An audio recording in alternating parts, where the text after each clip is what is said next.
Bismillahirrahmanirrahim. Esselamu aleyküm ve rahmetullah ve berekatuhu. Kur'an-ı Kerim'den 125 kəlməni öyrənməklə inşallah onu anlamağa, 50%-ni anlamağa hədəflədiyimiz dərslərimiz davam edir inşallah. Növbəti kəlməmiz Əl-Qayb. Bu kəlmədə 15-ci dərsdə deyilən qığı əvəzlənməsinə məruz qalaraq dilimizə qeyb kimi və olduğu mənada işlənilir. Tərcümədə ağıl, təcrübə, duyğu orqanları ilə qavranıla bilinməyən, gizli və görünməz bir şey və məkan olduğu deməkdir. Və 59-da təkrarlanır. Bil-qaybi, qaybə, qaybi kimi rast gəlinir. Kəf surəsi 22-ci ayə. Kəf bildiyimiz kimi mağara deməkdir. Orada 100 ildən artıq qalan bir qrup insanlardan bəhs olunur. Və 22-ci ayə. وَيَقُولُونَ خَمْسَةُ سَادِسُهُمْ كَلْبُهُمْ رَجْمًا بِالْغَيْبِ وَيَقُولُونَ deyəcəklər, xəmsətun, beşdirlər, sadisuhum, altıncısı, kəlbuhum, itləridir, rəcman bil qaybi, rəcman daş atarlar, qeybə, qaranlığa daş atarlar. Bu qeybə daş atmaq barədə ətraflı məcmuası təfsir kitablarından inşallah oxuya bilərsiniz. Əl-bəyanu 71 dəfə təkrarlanır. Bu kəlmə də dilimizdə var və olduğu mənada işlənilir. Quran-ı Kərimin adlarından biridir. Lüğətdə görünmək, aydın olmaq, izah etmək, başa düşülən etmək mənasını verən bəyan sözü açıq, aydın, dəlil deməkdir. Quran-ı Kərimdə Əl-bəyyinətu, təbəyyinətu, tətəbəyyinu, bəyyinətü kimi rast gəlinir. Ali İmran surəsi 138-ci ayə. Həzə bəyanu lin-nas və hudən və məvizətun lil-muttəqin. Həzə bəyanu, bu o bəyandır, lin-nas insanlar üçün və hudən hidayət edir və məvizətun mövzə edir, doğru yol göstərir, lil-muttəqin, muttəqilər üçün. Əl-kəzib.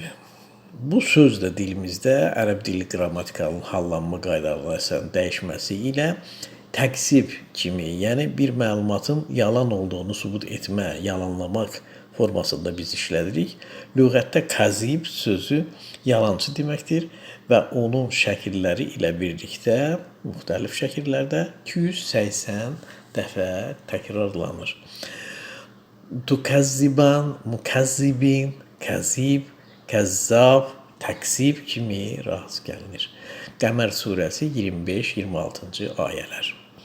Bəl huvə kəzzabun əşirun səyələmunə qəda mənil kəzibu əşir. Bəl huvə və əksinə o, kəzzabun, yalancı, əşirun, lovğadır. Səyələmunə, mütləq biləcəklər, qədan, sabah, mənil kəzzəbu, yalancı kim olduğunu və əşirun, lovğanın kim olduğunu sabah biləcəklər. Əyyuha, bu kimsəyə müraciət etmək üçün nida olunan, çağırılandan öncə istifadə olunur və burada ha şəkilçisi vurğunu artırmaq üçündür. Ondan sonra gələn ismi adlıq halında əvəz edici, tətbiq edici şəklinə salır. Məsələn, Quran-ı Kərimdə ya əyyuhəl nas, ya əyyuhəl nəbi, ya əyyuhəlləzinə əmənu, ya əyyuhəl kafirun kimi rast gəlinir. Yasin surəsi 59-cu ayə. وَامْتَزُوا الْيَوْمَ اَيُّهَا الْمُجْرِمُونَ. Vəmtəzu, ayrılın, yevmə, bugün, əyyuhə, ey, mucrimun da bildiyimiz əvvəlki dərslərdən günahkar deməkdir. Ey günahkarlar, bugün ayrılın. Əyyun, burada 59 dəfə təkrarlanır, hansı ki deməkdir. Və Quran-ı Kərimdə əyyə, əyyu, fə, Əyyə, biəyyi, fəbiəyyi və əyyuhum, əyyukum kimi rast gəlmir. Rəhman surəsində 31 dəfə təkrarlanan məşhur ayə. Ona baxaq. Fəbiəyyi əlai rabbikuma tukəzziban. Fəbiəyyi elə isə hansı əla nemətlərini Rəbbinizin tukəzziban təkzib edərsiniz, yalanlarsınız, inkar edərsiniz. Növbəti kəlməmiz İyyəkə. İyyəkə Fatihə surəsində bildiyimiz kəlmədir. 24 dəfə təkrarlanır. İyyəkum, İyyəkum, İyyənə, İyyəhu kimi də rast gəlinir. Səba surəsi 24-cü ayə. Və innə əv İyyəkum ləəllə hudən əv fi dəlalin mubin.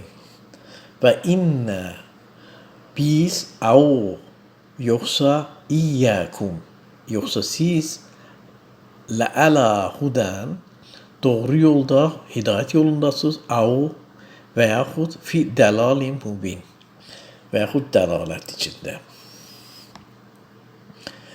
Və növbəti kəlməmiz müstəqim, düz, doğru yol deməkdir. Düz deməkdir, doğru yol, düz əslində düz deməkdir. Sırat-əl müstəqim deyəndə doğru yol deyirik biz ona. Və 37 dəfə təkrarlanır. Müstəqimun, müstəqimən, müstəqimin kimi rast gəlinir. Ali İmran surəsi 51-ci ayə. Fəəbuduhu həza sıratun müstəqim. Və citukum bi əyati min rabbikum. Fəəbuduhu ibadət eləyin hu ona, həza bu, sıratun yoldur, müstəqim. Və citukum gətirdim sizə bi əyat ayələrini min rabbikum, Rəbbiniz tərəfindən. Ayə, nişanə, möcüzə gətirdim. Allah Teala bu ayənin hökmünü bizim üzərimizdə qərar versin. İnşallah indi isə öyrəndiyimiz kəlmələri qısaca olaraq təkrarlayaq. Əl-qayb, qeyb deməkdir. Bəyanum, əl-bəyanum, bəyan deməkdir. Kəzib, yalancı deməkdir. Əyyuha, müraciət formasıdır, ey deməkdir.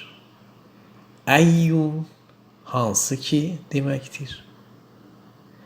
İyyəkə, sənə, yalnız sənə deməkdir. Müstəqim, düz, doğru deməkdir. Və bununla da bu dərsimizdə yekunlaşdırdıq. Vəssalamu aleykum və rəhmətullahi və bərəkatuhu.